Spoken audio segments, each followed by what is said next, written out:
And so I'd like to welcome all of you to the Counseling Roundtable's fourth and final webinar this summer about diversity, equity, and inclusion in the counseling profession and leadership.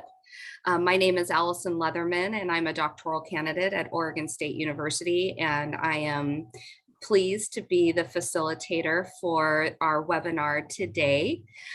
For those of you who perhaps are not as familiar with the Counseling Roundtable, it is a global community that provides an inclusive, respectful, and collaborative space for professional school counselors to co-create and develop excellence in advocacy, leadership, teaching, and supervision.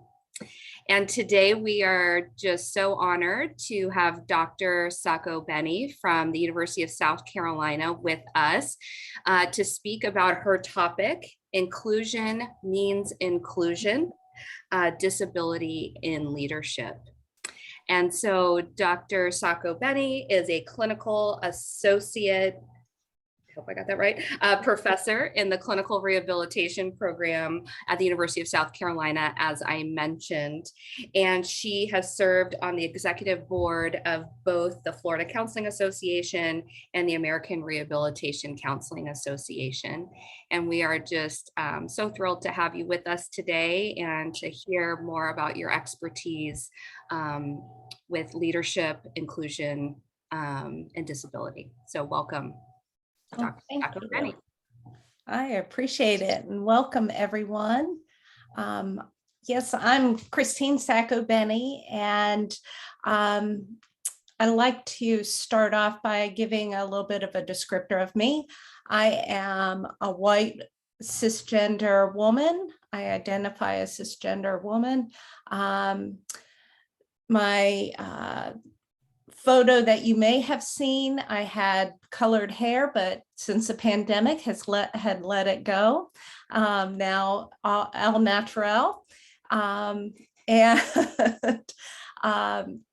like to make sure that if anybody does have questions, Alyson has said that she would monitor the chat, but also I would open up for you all, if you have a question, please don't hesitate to unmute and ask your question. I like to give that introduction as a way to model when we're working with people who have disabilities. They may not be able to see what we look like as we're presenting. So if we're able to give a little bit of a descriptor of what we look like, that can set the stage. I'd also like to just take a moment and acknowledge that the land that I live and work on was the first stewards of this land were the Congaree Nation, many of whom were killed or enslaved during the Yamasee War of 1715. And so I just want to reflect and thank them for being the stewards of this land that I'm able to use. All right, so, oh my goodness, inclusion means inclusion. So I am a person who has a disability. I was born with my disability. My father was kind enough to send it to me through his genes. And I have, my story actually starts very young. I didn't know what it meant to have a disability other than I wasn't able to do things. And people would oftentimes ask me, when are you going to get better? And I didn't know how to answer those questions. And as I was growing up, I oftentimes didn't have a really good sense of who I was and what that meant to be a person with a disability. Not recognizing that I had a voice and was able to use that for myself, to advocate for myself as well as for others. So that gives you a little bit of an idea of who I am. All right, Alyson, if you will switch the slide. Thank you. So today, what I'm hoping that we're able to get through is that we'll identify some attitudinal and environmental barriers to disability inclusion within our counseling leadership. And I was looking at most folks, looks like we have quite a few doc students or master students involved. So definitely thinking about getting engaged in counseling leadership and how can we do that inclusively with people who have disabilities. The other objective that I'm hoping that we're able to get through is identify ableism and how it occurs, and even strategies for disrupting that. And I'll even share an example of our leadership in ACEs and some of the ableist language that they've used in their documentation, and how we can disrupt that and add a little bit of our flavor to how we work with leaders in counselor education. All right. So diversity, equity, and inclusion. Just, gosh, Monday of this past week, our officer for diversity, equity, and inclusion at our university spoke to the School of Medicine. I'm one of the faculty members in the School of Medicine, and he was sharing what his goals for the next 5 years are going to be, really bringing in diversity into our student body, elevating leadership of people who have traditionally been marginalized. And he was offering ways to bring people to the table so everybody has a voice.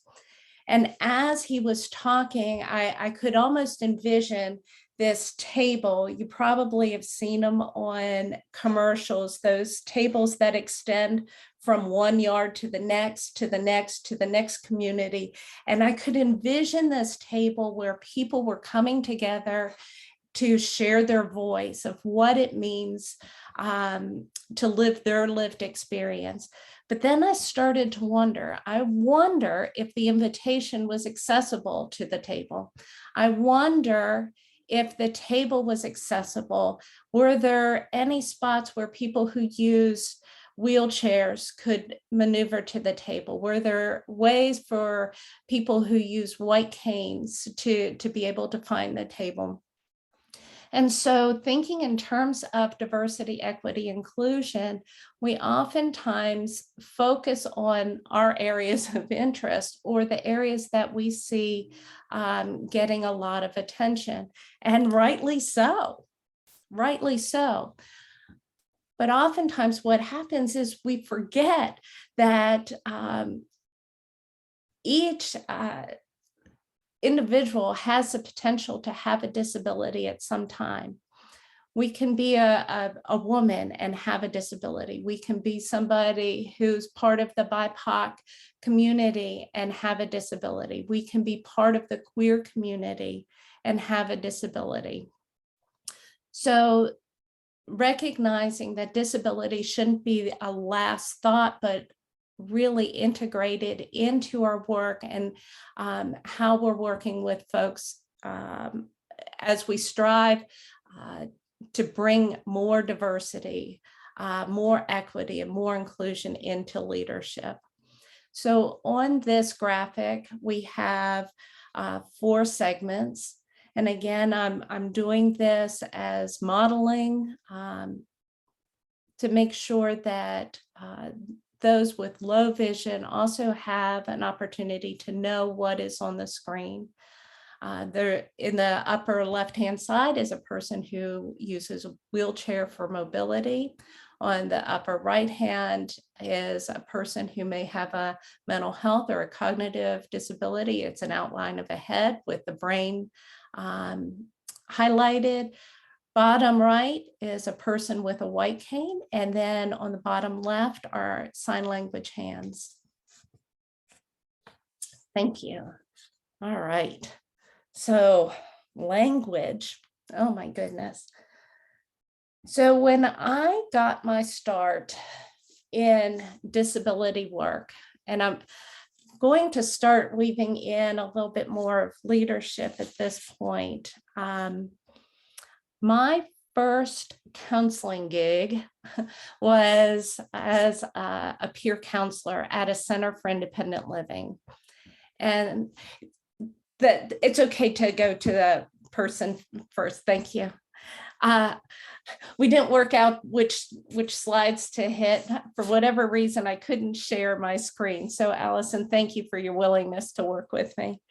So as a peer counselor at a Center for Independent Living, 51% of all employees and board members for Centers for Independent Living must have a disability. Didn't know this when I was in my 20s. It was my first counseling job. I was excited to be in a counseling role. And as I was there, I learned so much about myself in relation to the world, in relation to how I view myself, how others might view me, how I view others. And in this role, as a peer counselor, we were really instructed to use person-first language. It was an imperative that we always look at the person first rather than a disability. And I can remember going up to Richmond because my first job was in Virginia.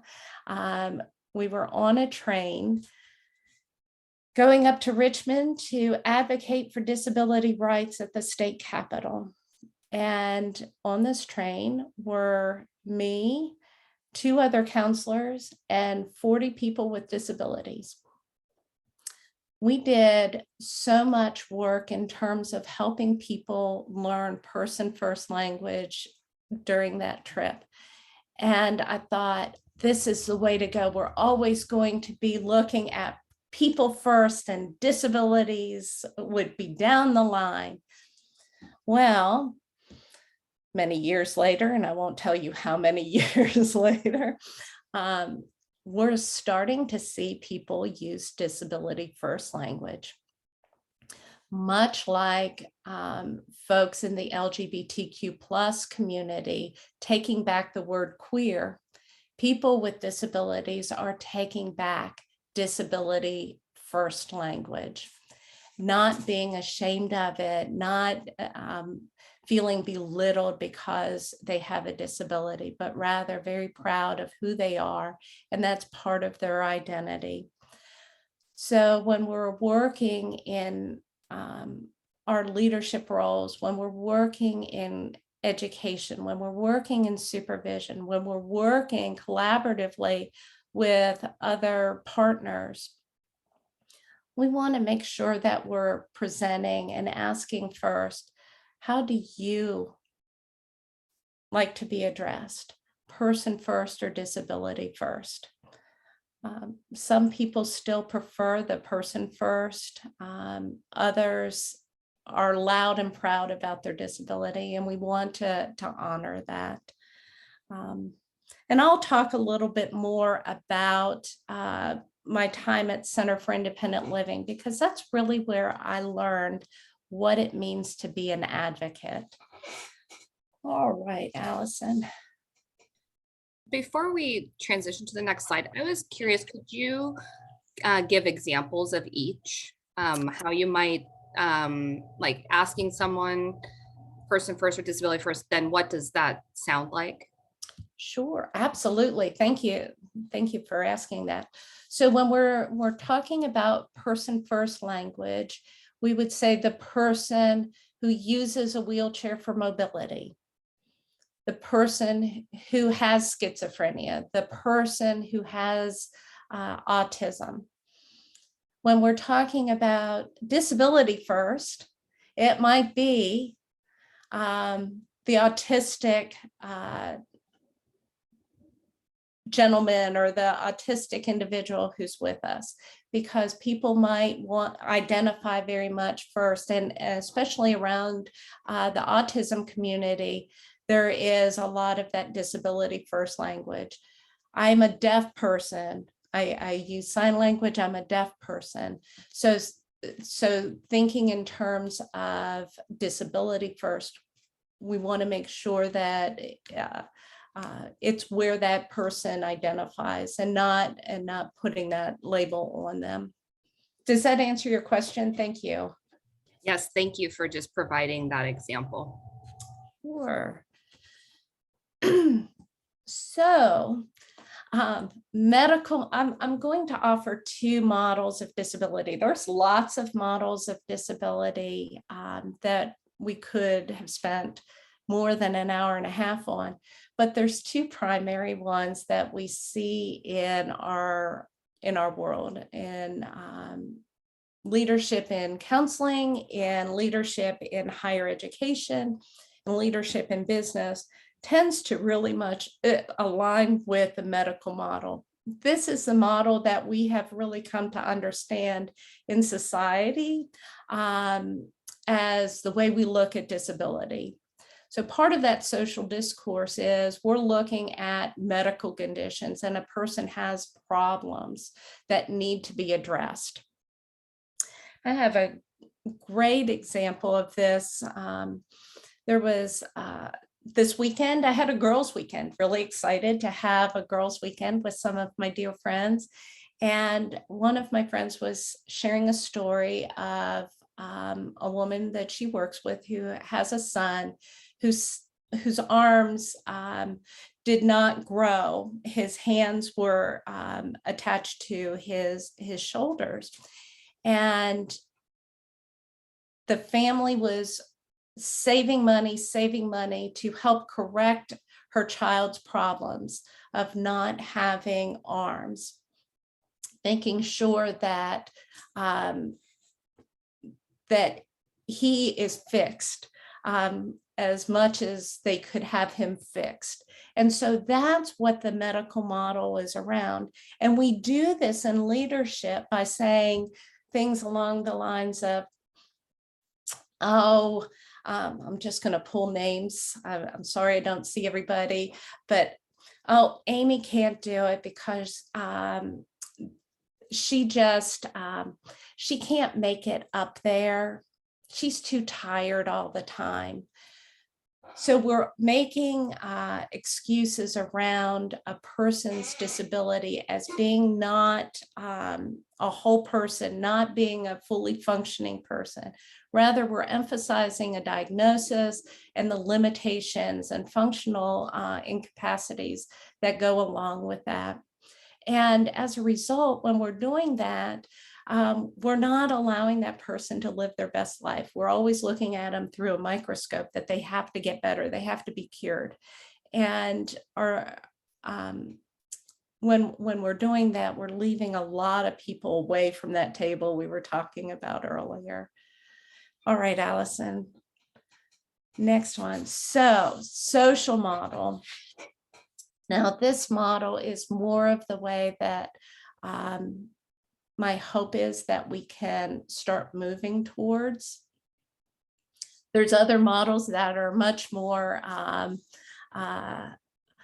in your face. The critical disability model definitely has a strong flavor. The disability culture model has strong flavor, but I find that the social model, if we can start here, we're really tapping into some important things, especially when we're trying to bring in folks into leadership who may have disabilities. So the social model is a reaction to the disability model, or to the medical model. It paralleled the civil rights movement. And it's kind of fun. Some of the folks I worked with at the Center for Independent Living actually were part of both the civil rights marches as well as the marches for disabilities rights. And they were happening very close together. It emphasizes that society and our environment are where the barriers really are. And they're the contributors to what we would coin a disability. So the story I was just telling about my friend who was sharing about the child who was going to have operation so he could be more normal. I asked her, would it be all right if I just ask, why isn't he okay the way he is? And she said, I don't know. And it makes me wonder why we're not asking that question. Why isn't it okay for somebody to have a disability? Why isn't it okay for the way people are and for us to look around where we are, to do more accommodating, to work towards equity and equality in our space, to eliminate barriers so that we can invite folks to the table, so we can hear their voices, so they are part of the leadership discussions and where we go in the future in our professions, whether it's higher education, counselor education, business, medicine. We want to have these voices. And if we continue to allow the barriers that our society has put up to be there, we're never going to have those folks come to the table. So we need to really start looking around where we are and find out what are we doing to contribute to keeping people away? Why isn't it okay for somebody to have a disability? What are we doing to keep them away? I think, do we have some chats? I just want to make sure. I'm seeing Suzanne, you recommend person-centered training for assessment and treatment planning. Would you like to add a little bit about that?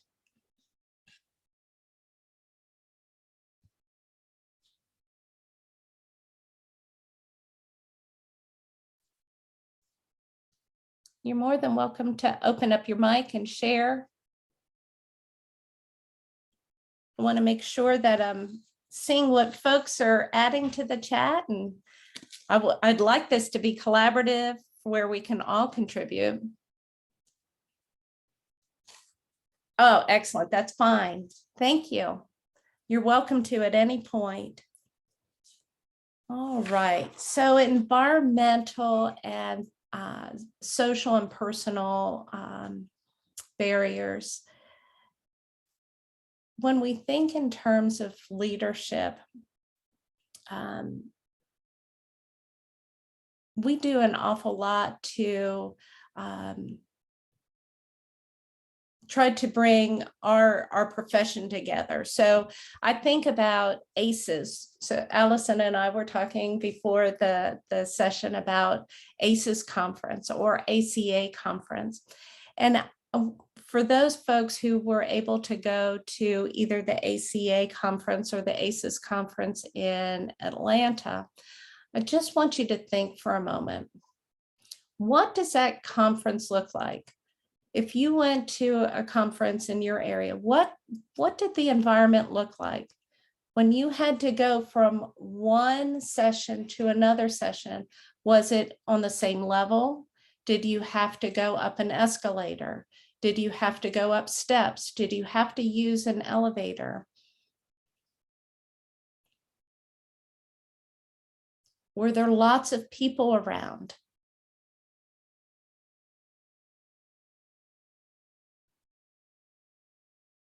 Our environment helps us to define if we're going to have people with disabilities attend our conferences. Our job, right, is to make sure that we're providing information to our members. It's to invite people to come in and share the work that they're doing. but oftentimes our environment is set up with all sorts of barriers. And I think this is a great barrier. I love the picture. So these folks who use wheelchairs for mobility are on the bottom of the staircase. And what they're actually doing is blocking the way of people who are walking down. So we have two barriers happening. And one is kind of the good kind of trouble that we might want to get into periodically, making a point. These folks couldn't go upstairs. So they're making a point of standing all situated at the bottom of the steps to block the people who are walking down. So they have a sense of what it's like not to have easy access. This is what it's like when we go to conferences. Did quite a bit of work when I was with the Center for Independent Living, learned how many inches needed to be between rail posts, or how high the sink needed to be. But now when I'm with a group of folks, I'm the quiet advocate. I'll oftentimes bring in, gosh, I had a really hard time getting into this room. I'm wondering how many other people have a hard time finding it or even getting in here. And getting people to think about the environment in which we're meeting, the environment in which we work, the environment in which we expect our members, our students, our colleagues, our peers to come to the table.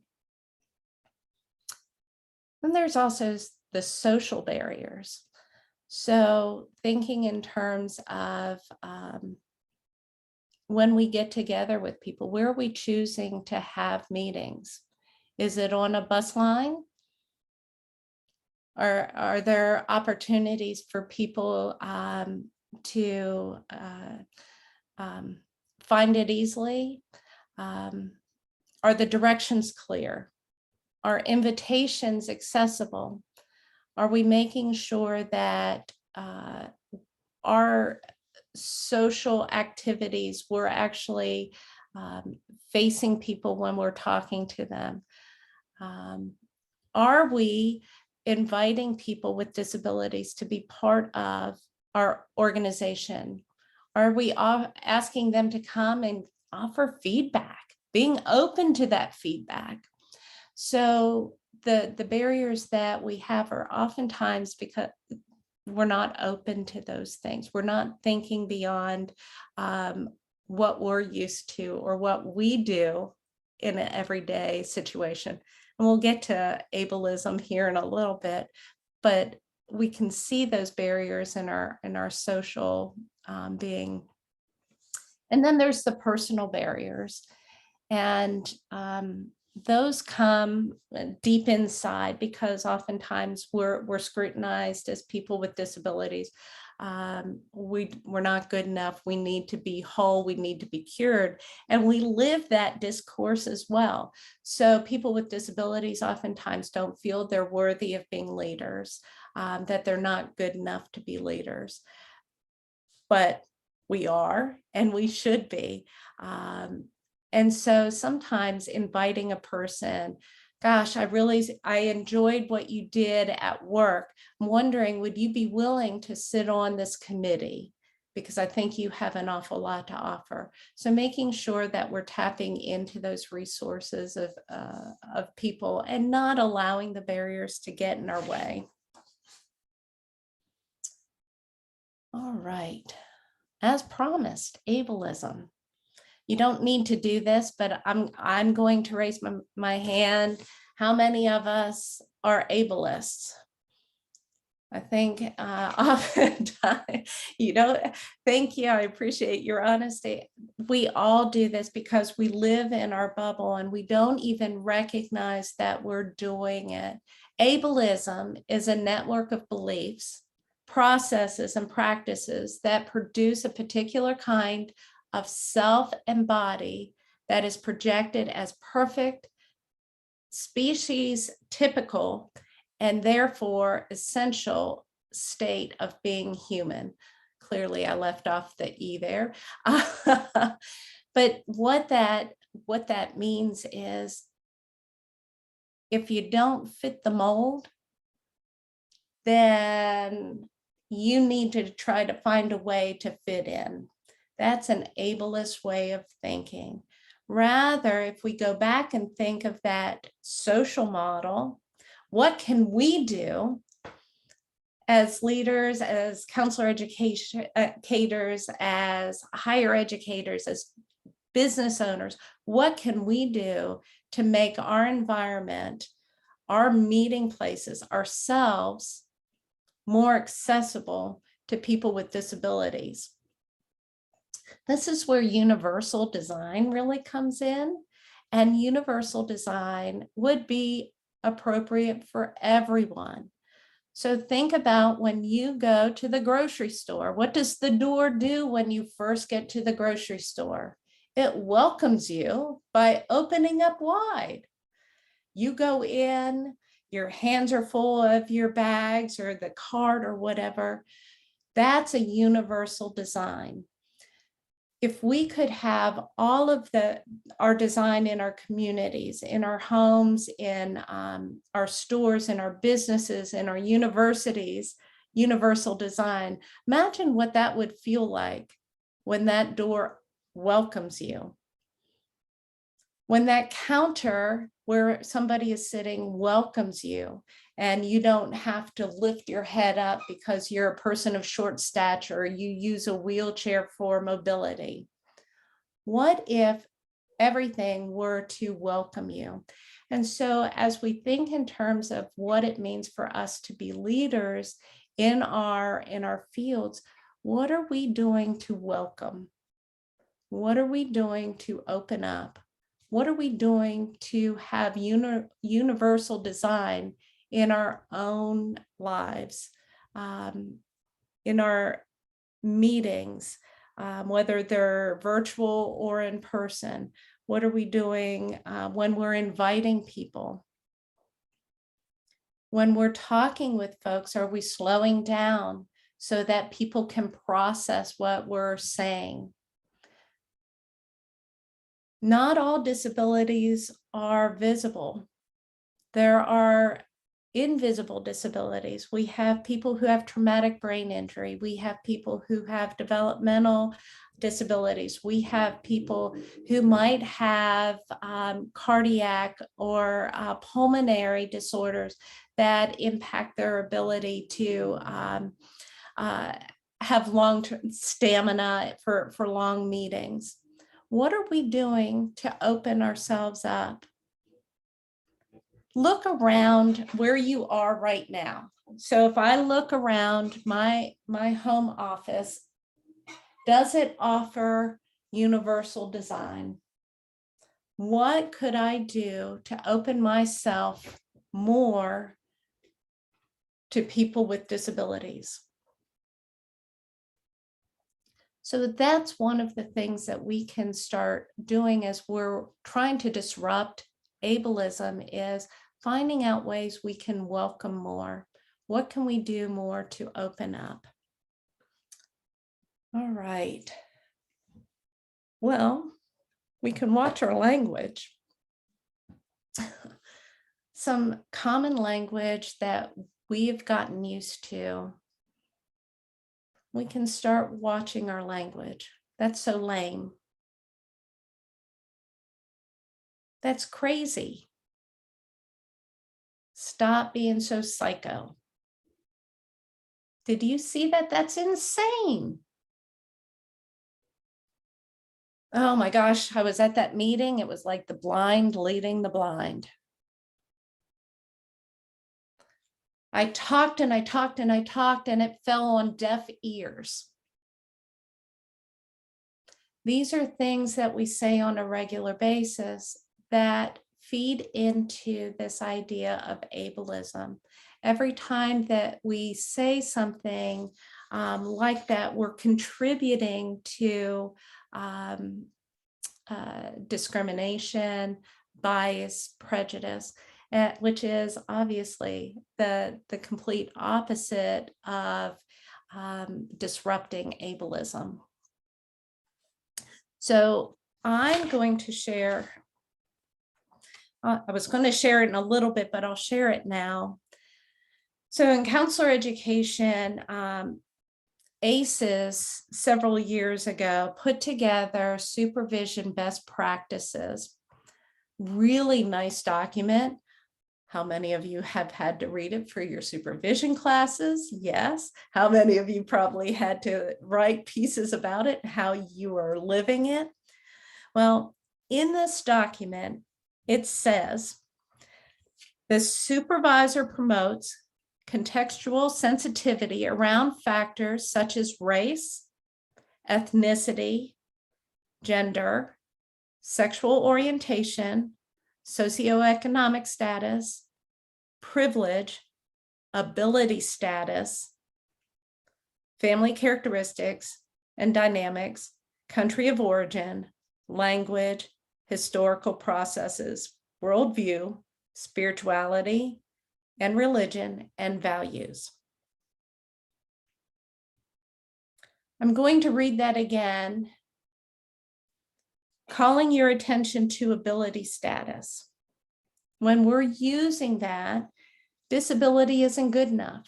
It's the thems and the us's. We're saying ability, we all have ability, but disability is different than ability status. So I'm going to read this again. The supervisor promotes contextual sensitivity around factors such as people who aren't white, people who were not born from a Western European descent, people who are other than men, people who are other than straight, people who are other than rich. Do you see how that language kind of makes our skin crawl?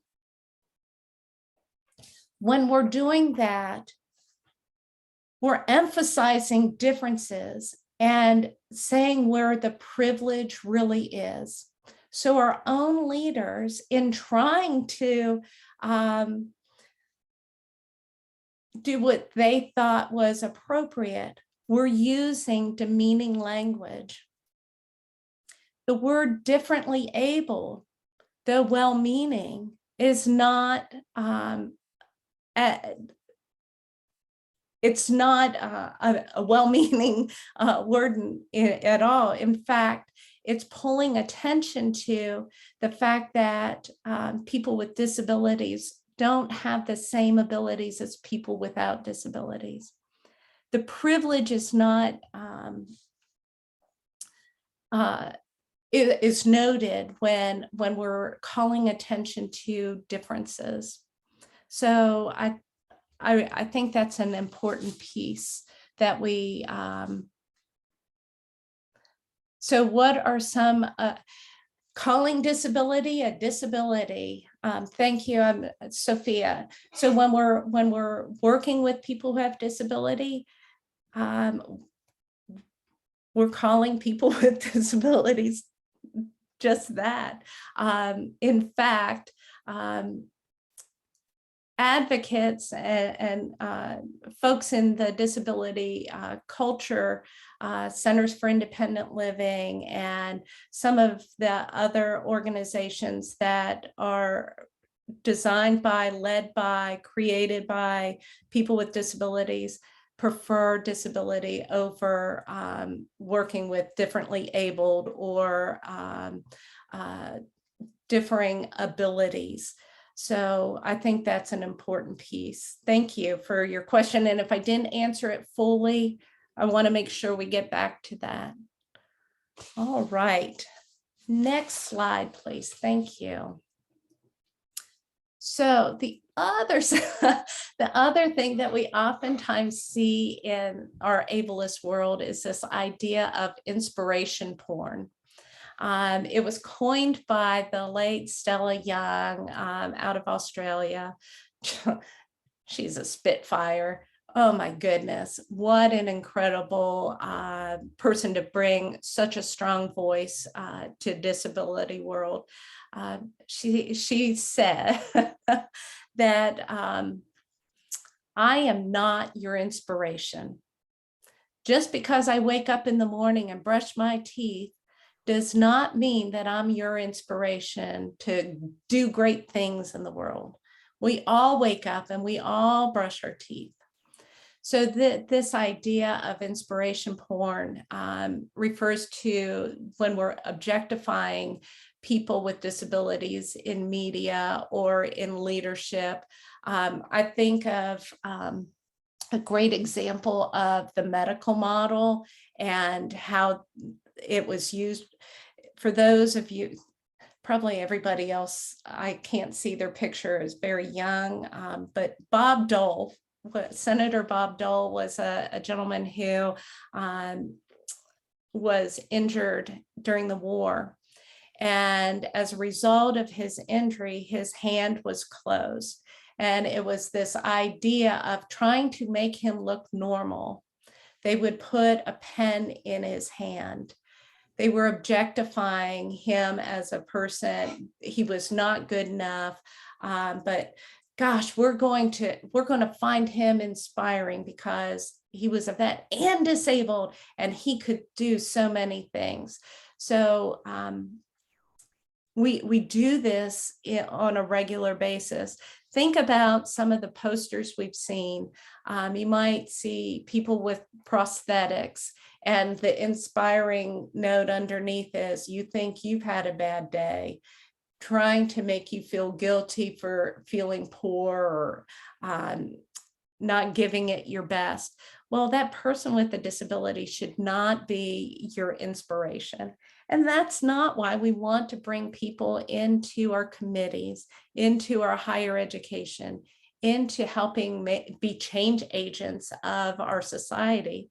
We don't want them to be inspiration porn, but to help inspire us to do better. So hearing their voices, what isn't working, what is working, that's inspiration. Not because the person has a disability, but because they can be contributing to our society.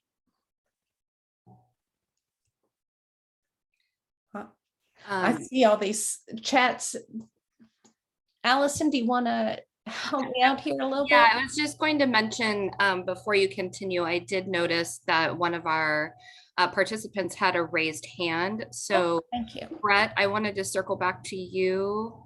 I don't know if it's in reference to this current slide or what we were talking about previously, but it was in reference to the previous slide, so I can let this point finish out and have people's questions addressed first if that's more appropriate. No, let's go back. Let's go back. Yeah. Okay. I'm fine. I just had a quick comment or question in relation to what you're talking about being like just labeling of a disability. Because I'm a school counselor, and so I work a lot with like establishment of 504 plans and IEP plans. And oftentimes what I've just like a personal quarrel and just in discussion with my fellow school counselors is just when a 504 plan or IEP plan is first established, there's often this by law, this need to declare or a presentation of a disability. And I often wonder like how that is internalized from the student if they're just hearing that for the first time, and just with, the current still existing and present stigma around disabilities and the word disability, and whether or not that language piece, if we should be still using that in there, because sometimes it can feel kind of abrupt for the student, or the student looks a little taken back when it's labeled to them. But also just hearing that side of what you just mentioned, that disability is embraced. We don't want to label it anything else. So yeah, and not so much a question, but just like that personal deliberation I've been having whenever that comes up. Yeah, what a great point. Boy, we have a lot of work to do, don't we? I mean, Black is beautiful. Queer is wonderful. But disability, we can't talk about it. Mhm. Why can't we have the same excitement? Why can't we support it in the same kinds of ways? What is keeping us from owning disability? So I'm just saying that for a moment because I think society-wise, we need to do a lot of changing, and not being embarrassed by disability. So that's one thing. The other piece is what I heard when we're working with the youth in school, and they may not have heard it, and their parents may not have even heard it. So even being able to work from a very social constructivist way, how do you understand some of the things that are keeping you from doing your best? What would you like me to call that? And so asking the folks what they would like to call it can help open up some of those conversations. So thinking from, I go to from that narrative piece, what do we call this? And that can open up the conversation. All right, so you want, when we're talking about this, what do you think this should look like in the 504 plan? Now, in school language, it's going to look like this. What do you think? And having some conversation around that. So that means the same thing. So being able to make sure that the child has a voice in it and the parents have a voice, because they oftentimes are kept at arm's length when it comes to the 504 plan or the IEP. We're talking a different language. I've sat in a few of those, so I definitely can appreciate it. And we got to get through them quickly because we have a whole backlog of appointments and meetings that we have to do. Did that address some of what you were saying, Brett? Yeah, I like the piece of what you said of just them having the voice and really them just kind of co-constructing their own identity and being able to just to decide. I mean, yeah, there is still the structure of what needs to be labeled in school language, but just allowing them to have that voice as well. Mm-hmm. And Brett, one of the folks that I would encourage you to look up is Judy Human. Mhm. She actually worked for the Department of Education, I want to say probably during the Clinton administration. She was one of the original protesters in in 74, 73, 74. So around the Rehab Act of 75. And I would put money on, I don't have a lot of money because I'm a counselor educator, but I would put money on the fact that she could give you some insight into how to make disability something to be treasured in the school. Thank you for offering that. Yeah. Thank you. As a professional school counselor as well, I'm definitely going to look up Judy as well. But we have another raised hand, Dr. Sacco-Bene. Suzanne, did you want to ask a question? I didn't know if it was time. I wanted to comment on when she asked me to elaborate on the person-centered planning and all of that. I've been out of school since the dark ages. So I came up when this before K-CREP, but luckily I had a really good education. But I was a person that didn't have any disabilities, but after a very severe accident, which then accelerated severe spinal problems, I'm 100% disabled now, which I have kind of both sides of the perspective where, having lived a life of, if we can call it privilege, but then also being the person who looks normal, so to speak, when I'm not using my cane, but at the same time, dealing with institutions and people that just basically think that you should stay home or you should just, wait at the end of the line. And so the challenges that people face, if you have grown up with a disability, that's been your worldview from the very beginning. But there's a lot of grief that occurs with individuals who become disabled. And so I have become a champion through that. And in my own professional world, we're doing the past president for the licensed clinical mental health counselors for North Carolina. And one of the things that I'm always saying to people is, how do you make this easy or more accessible for people who don't have, what you have right now? And you can find conference settings that are easily accessible, but things like PowerPoint slides or being able to have your website where you can have it where the person who may have low vision or may have, other areas that they need. And we don't easily think that way. So I just wanted to give a shout out to the whole paradigm that's out there, which it's been out there for a very, very long time. The state of North Carolina, when we went through transformation, they required every single provider that was in the public sector to go through the training and receive. And I would really recommend that I did a Google search right after I put it in the chat, and it's you can find it in almost every state. It's still very much disability focused, but having that training will help you with every single person that you work with. It's a strength-based approach. It is not focused on using the medical model. You still will use that to find whatever diagnostic code that you need, but it is very, very empowering, and the training itself will change how you think. So I just wanted to give a prop for that. Very nice. Thank you.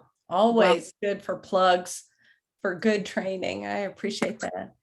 And I appreciate that piece too, because it really does speak to the intersectionality that I was talking about earlier, thinking of that person focus. So what one person's experience is very different from another person's experience. So recognizing that intersectionality it is imperative. Thank you. I appreciate that, Suzanne. And one more comment came through the chat about this particular slide around inspiration porn. And one of our participants said, I understand that this might be like the equivalent of tokenism for people with disabilities, but what should we do instead? You cannot control what you are inspired by. And then went on to say, I believe that both can happen. One can inspire others to work more inclusively with people with disabilities, and the same person may be inspiring, oops, I lost it, simply by living a productive and creative life. At which point does this go from typical admiration to inspirational porn? Yeah. And I think you just hit on it with that last piece. So that person is living a creative and full productive life. They're doing great things. That's inspirational. Just because they have a disability does not lead to you being inspired by what they are accomplishing in their life. So that's where the piece is separated. And I'll tell you, I don't know who made that comment in the chat, but thank you. on our resource list, I do have a resource list that goes along with this PowerPoint, and Stella Young's TED Talk is on there. And I think her voice really needs to be heard in terms of that, that help to delineate. And I think she'll do that beautifully for you. So I encourage you to look at that. And Suzanne, going back to your point, thank you very much about making sure that slides and handouts are accessible. That's one thing that I made sure I used the accessibility tool on the PowerPoint, made sure that all of the icons and areas have alternative text, and made sure that I handed it to Alyson ahead of time in case anybody needed it, so they could review it with a screen reader. So those are some things that we can do as leaders in the field or advocates in the field, making sure that we're doing those small pieces ahead of time, so that whoever is part of our presentation in the, because I hope it's collaborative, they're able to engage along with us. Yeah, thank you both. All right, so what does everyday ableism look like? So choosing an inaccessible venue for a meeting or event.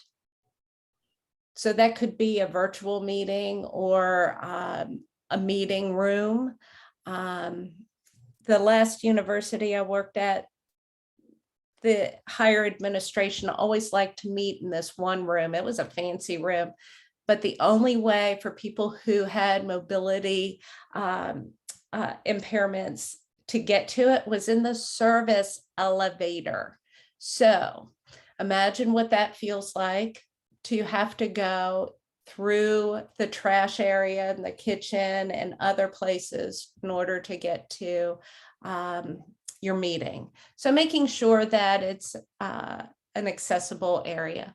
Using someone else's mobility device as a hand or footrest. So if you're sitting down with somebody who uses a crutch or wheelchair, propping your tootsies up on it, probably not such a great idea.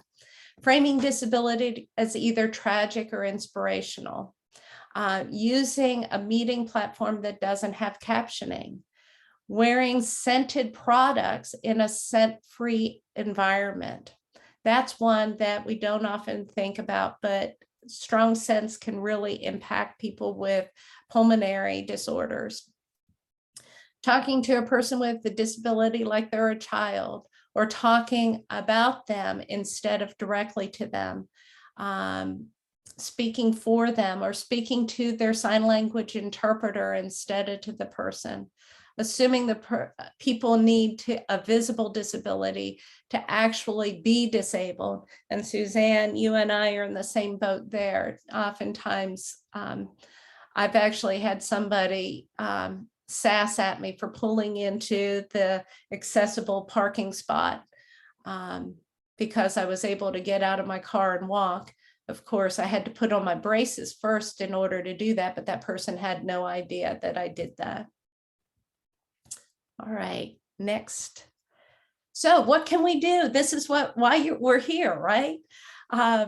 Thinking about what can we do to recognize and avert ableism. And I want to call attention to the sources that I used were organizations run by people with disabilities for people with disabilities. So this came directly from them.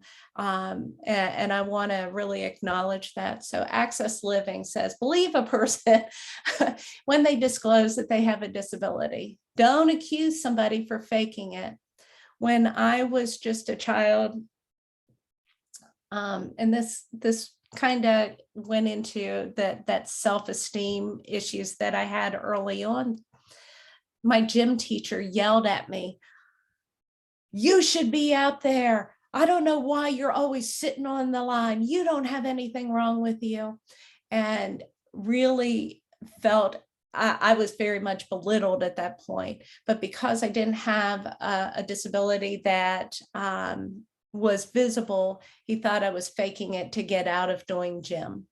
Never touch a person with a disability or their mobility equipment without consent. And that includes work animals. So if you see somebody who has a work animal, we don't talk or touch them. Keep invasive questions to yourself. So we're not going to say, so how hard is it for you to walk? Or what's it like to be blind? So we're not using those type of questions. Now, once we become friends, or if a person is open, 9 times out of 10, people will want to share their experience so that you can understand.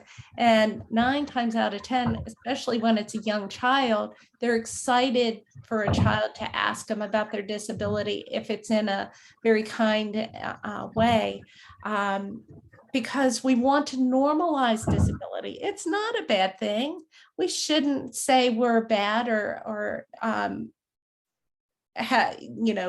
not normal because we have a disability. So talk about disability with children and young folks. Incorporate accessibility into your meeting planning. And I really like this, learn to be an ally. Always center the impact, listen and learn. Leverage your privilege and yield the floor. So sometimes we need to keep our mouth shut and our ears open. So just kind of thinking about what are some of your growing edges for disrupting and resisting ableism? What are some of the obstacles that you have in your way? And what are you going to do after we're done today to kind of shake things up a little bit? Maybe what is one thing that you know in your life is a growing edge for you that you want to address? Next one, please. ARCA has disability-related counseling competencies. I don't know how many people actually know they exist, but they do, and they're actually posted in ACA. I would encourage you to look at this. They're very helpful for any work environment, for counseling process. They're helpful for schools, colleagues, peers, all of those things.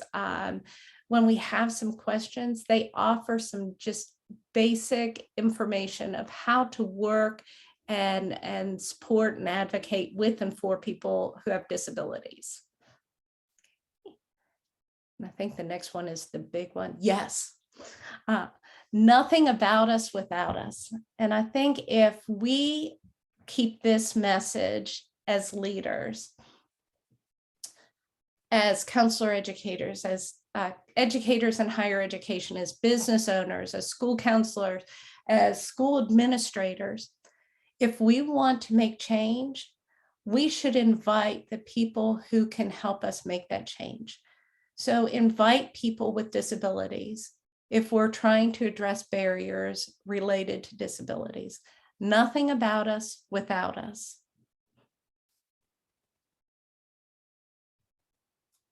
And then, needless to say, we want to advocate for inclusion at the top, from the top. We want to recruit people with disabilities, catalyze the culture. So there you go, Brett. We want to make sure that we're really embracing the culture of change and disability, providing appropriate accommodation, and really considering universal design, not just looking at the ADA and checking off that we met it, but really going beyond the ADA, because when we do that, we can incorporate everybody. All right, and I have some references for y'all. And we'll make sure that you get this and the resource sheet. I would definitely encourage you, if you haven't watched, there's one video on the resource sheet, Crip Camp. It's a Netflix film, but it's available on YouTube. So the link is right there. It's a little bit less than 2 hours. Just one of the most powerful disability documentaries that you can watch. It was produced by the Obamas. Really well done. And Judy Heumann is actually in there as one of the instigators, which we love.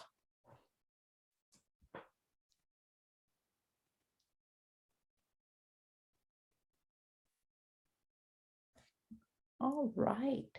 So do we want to open up for some questions or collaboration, some talk? What are you all doing? What's going well?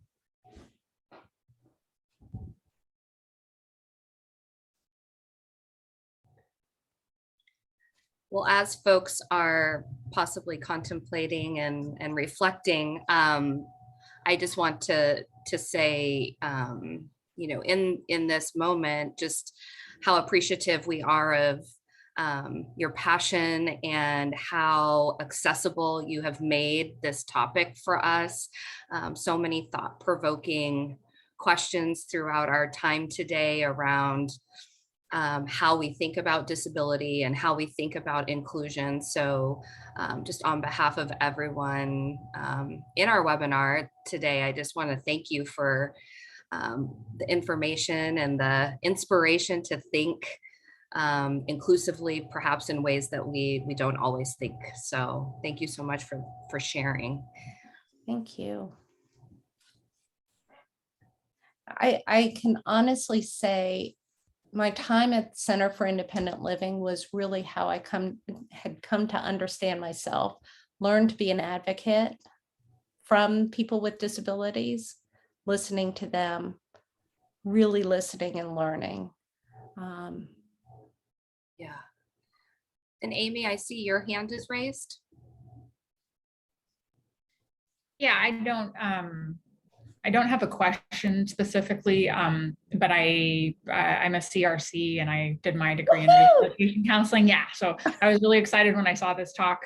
And I just wanted to say thank you for the things that you touched on, and also just for sharing your time with all of us around this. So I think that the thing I commented in the chat about is just that a lot of the things that you talked about are, so I work primarily as a mental health counselor in community mental health right now, but I have a private practice that I'm winding down to as I'm returning to the PhD program and all that, working with people with vision loss. So I've had about a 5-year engagement in some form or another, like interning, et cetera, with Commission for the Blind in Oregon. And I just think that working with people with vision loss doesn't always just mean I'm working with vision loss. It can also mean other disabilities too. But that theme around the that you were talking about accessibility of spaces, but also like social interaction and all those things are the things that tend to come up as the most impactful for folks. I mean, there's plenty of other things that are, but that one piece of like, hey, I went to this event and was trying to talk to people and it was really hard for me, or you know, fear of putting themselves out there professionally or any of those things. So I just really appreciated that. Thank you. Yeah, thank you. I love to see another CRC. Thanks. Suzanne? Did you call on me? I didn't want to preempt anyone. Yes, Oh, okay. no, I did. I prompted you. I really want to encourage, you know, I see the breadth of folks here. Knowledge is so critical.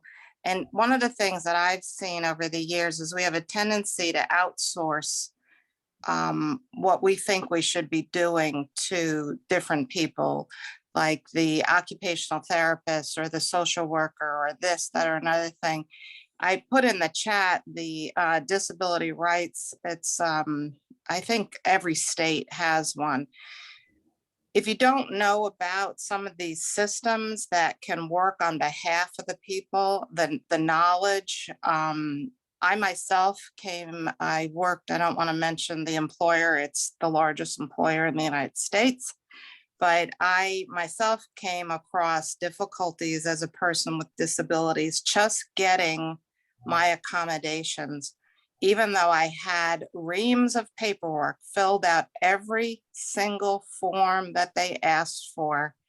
The delays, the obstruction, the complacency was unbelievable. And so if that happens to someone like me, who is a profound advocate for the parents, for the children, for the individuals who are just struggling to make ends meet or get transportation, they don't know what their rights are. They don't know. And so once you know about it, you can then help empower them. These disability rights groups, in North Carolina, it's called DRNC. They have, here in North Carolina, I think there's over 30 pro bono attorneys that have full-time practices and volunteer their time to work on behalf. When COVID came out, people in the residential, or if they were living independently, so quote unquote, at home, but maybe in a wheelchair or had AIDS, they were not prioritized to get the COVID shots. So DRNC and many of the other states worked together so that they could get prioritized, because the disabled were completely forgotten when it came to being prioritized for the COVID shots. So they worked quietly behind the scenes, and they are strategic and they're wonderful people, and they will work on behalf. They will do consultations. They will help you. They will do trainings. They are just the most amazing people in the world, that their heart is in this, along with so many other people. And I would just really, really encourage you to look into what ADA is, what the 504 is, because that is not just in the school systems it goes all the way on up. And people still have major challenges, from walkways to access, you name it. It is, even in this day and age, when there is federal law that requires it. I moved into an apartment complex temporarily, and they had all the lines marked for disabled parking. And I went to them and I said, can you please put a sign so I can use one of those slots? And they said, well, there's one across the parking lot that you could use. And I ended up having to go to the Human Resource Council, which was part of the city, who then went to the apartment manager to say, look, you can either fix this now and get one of those signs, or the next group of people you can talk to is the Department of Justice, because that's who enforces the ADA thing. So, unfortunately, a lot of people, they don't like to have to go that route in order to, but the more people that others who have these challenges feel like they have allies, then it doesn't become a battle that they're facing on their own. So what I started out with, I really want you to see as an imperative, is to educate yourself about what the laws are, the compulsory things that we should be doing that oftentimes aren't done, and then the resources that are available. And that, along with what I mentioned before about the person-centered planning and whatnot, I just feel like it will benefit you. So thanks. Thank you. Love the advocacy. Thank you. Well, I was struck by many aspects of your presentation, but again, being a professional school counselor, just really thinking about what you were describing around universal design in terms of physical accessibility, but also in the K-12 setting, how important it is to think about universal design for learning. And I loved Brett's comments about broaching disability with families and students. Just thinking about inclusive measures in our educational systems. And I just so appreciate you asking, like, why? And so it brought me to this idea of like, why do students with specific learning disabilities need to be educated in a different classroom? Great question. I've been asking it for a lot of years myself. I'm not filling in that blank, but yeah. Yeah, so a lot of thought-provoking Well, things. and Alyson, thank you. So I'm also thinking, so all of us have something like this. All of us have a Samsung and Apple. We have, well, there's accessibility on this. There's nothing that tells us that we shouldn't go on here and find out how we can train other people around the accessibility on our own phone. Google and Microsoft have screen readers. They're just as helpful for doc students who are tired and whose eyes are bleeding from reading all night because their professors give them so much work to read. But Never but the screen readers are universal design. Yep. These are things we can all take advantage of, all can use, whether we have a disability or not, whether or not we need it for an accommodation or not. So when we're thinking about universal design, we're thinking about how are we welcoming? What are we doing to open up?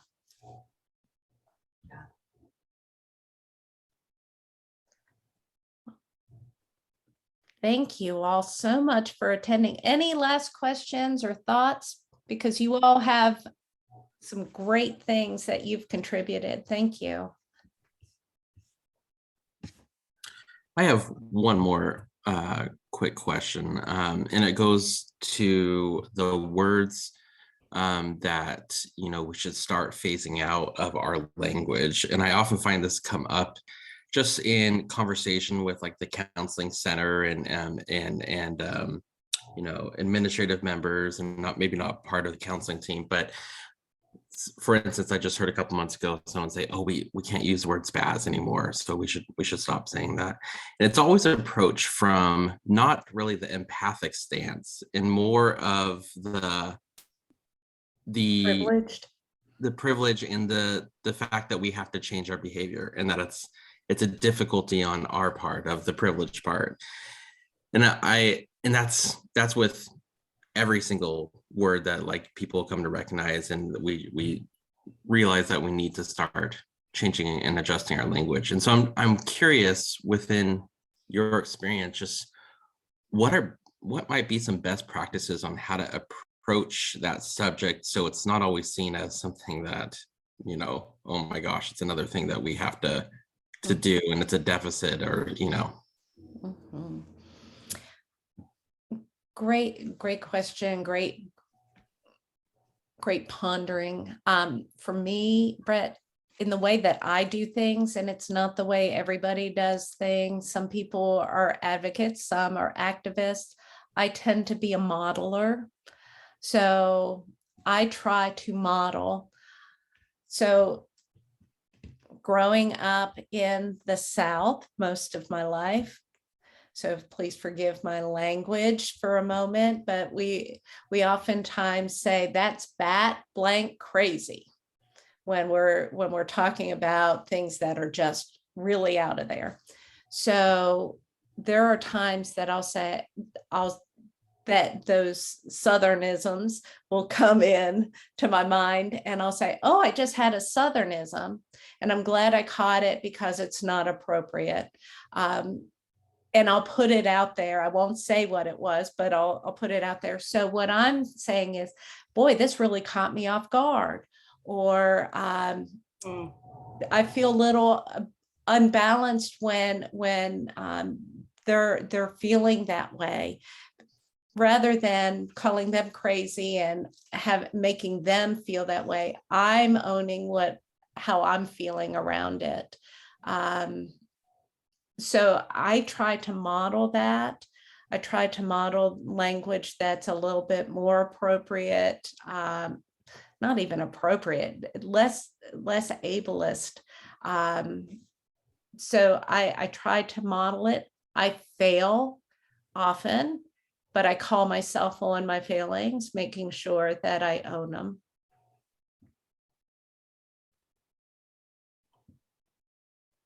Thank you.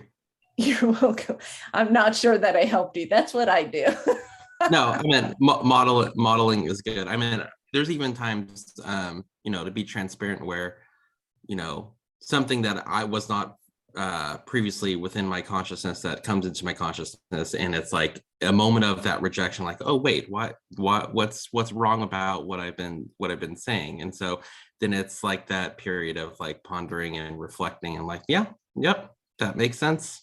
And I think we probably all go through that to a certain extent. And for those who are more resistant to that, just may need to see more of their people within their circle modeling that type of language. Yeah, what I often, as much as I like the idea of really throwing things out there, I have found that there's far more resistance when I do, and more people are able to pick up the subtle nature of the modeling. And then I find that they do it a whole lot more than if I told them, shame on you, bad for saying that. I get very different results. Yeah. Especially in the schools. I taught elementary school, I taught middle school. Yeah, been there.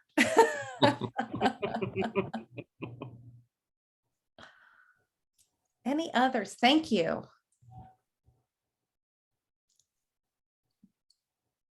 Dr. Ung, we can't hear you.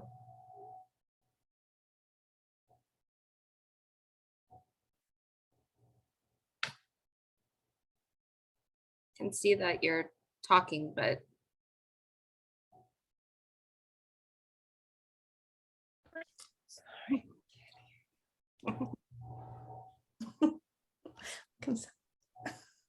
okay, you're gonna leave and come back.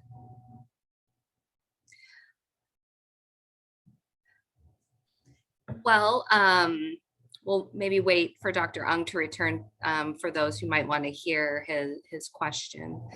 But I did want to just say that I so appreciate how you started also your presentation today about the disability community reclaiming the word disability and the importance of inquiring how folks want to talk about their disability, just as other communities, marginalized communities have reclaimed words. That was new learning for me. I definitely have come from a space of using people first language. That was, sort of what I thought was best practice. But I'm so pleased to know that to know that it's not just that, and that I can, work within that framework. Mm-hmm. Yeah, thank you. Dr. Ung, can we hear you? Can you hear me now? Mm-hmm. Okay. I was just thinking about the language thing, because for those of us, English is our second language.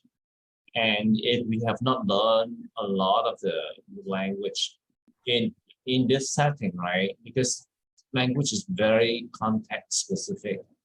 And there are a lot of slangs, particularly in American English. So I came from Malaysia. So there are a lot of things that when we read and learn and read from books and hear from songs and movies and things like that, we don't usually learn about the background of certain phrases, certain slang and things like that. Like, for example, histrionic. It's not something that when we learn that, oh, it has that kind of that it has a psychodynamic and also using against a female kind of situation. Mm-hmm. So, but when we learn from in a different culture, when we pick things up, like for example, we would say, like, you see a spade, call it a spade kind of situation. Then when you are here, then you realize that, until somebody to tell you that, no, this is really not appropriate. Like for example, the word handicap, right? It has always been in the language and from the British language and all that until now things evolve and things like that. So I think from a person who was from a different culture, sometimes we actually don't know, we don't understand, and that is a challenge for those of us who come from a different culture. And I'm not saying that we should not be learning, we all should be, but sometimes we just don't, we are not conscious at all about some of the nuance, the nuances that came with a certain particular word or phrase and things. So I'm wondering if you have anything to say about, like, when you are in a class teaching or in training and you have individuals from international background, how we also perhaps need to be mindful of how we can scaffold their learning in that sense, because we don't want them to feel that, oh, they are bad because they say something bad. Yeah. Great, incredible point. Absolutely. So it's funny you should bring that up, because I actually had an international student and she and I had a good enough relationship. And at the beginning of every class, I would always say, okay, we're going to do some housekeeping. Anybody have housekeeping we need to talk about? So after a year of being in classes, she finally said, Dr. SB, what do you mean by housekeeping?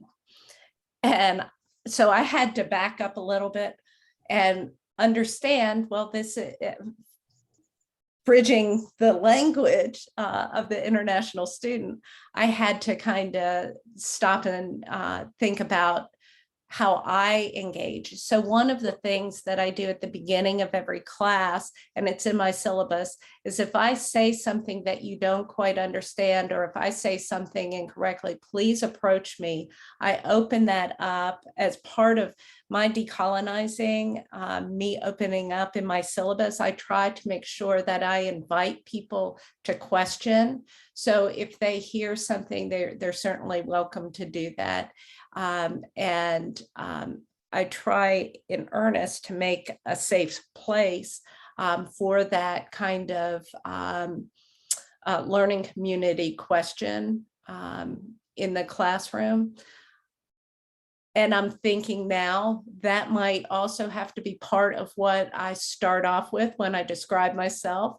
Also offering an opportunity, if I say something during the course of a presentation, please don't hesitate to ask.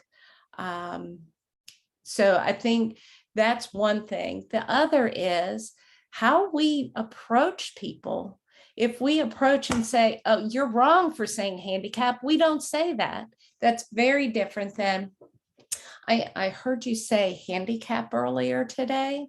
And I'm wondering if you knew that that's really not a term that we use quite anymore, because we find it to be derogatory. It has a long history of being derogatory towards people with disabilities.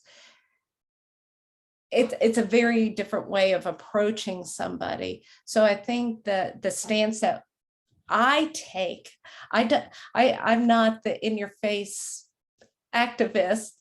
I'm more of the subtle collaborator.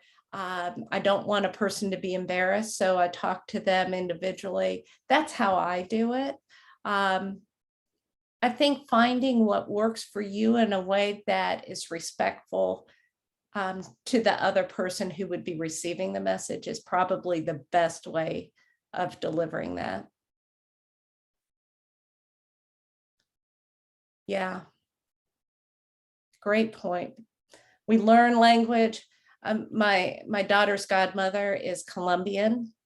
And so a lot of the English that she learned early on was from TV. And so sometimes I'm like, girl, nuh-uh. But I can say that to her, but I wouldn't say that to somebody I don't know. Well, I do want to be respectful of everyone's time. We are at the hour-and-a-half mark. And so just thank you again so much for your energy and expertise in this area, I feel confident that all of us are walking away with really great nuggets to move forward with. And so thank you everyone for joining us in the Counseling Roundtable for our last webinar of the summer. And we certainly hope that you'll keep your eyes in, or that you will, stay tuned for future opportunities to engage with us.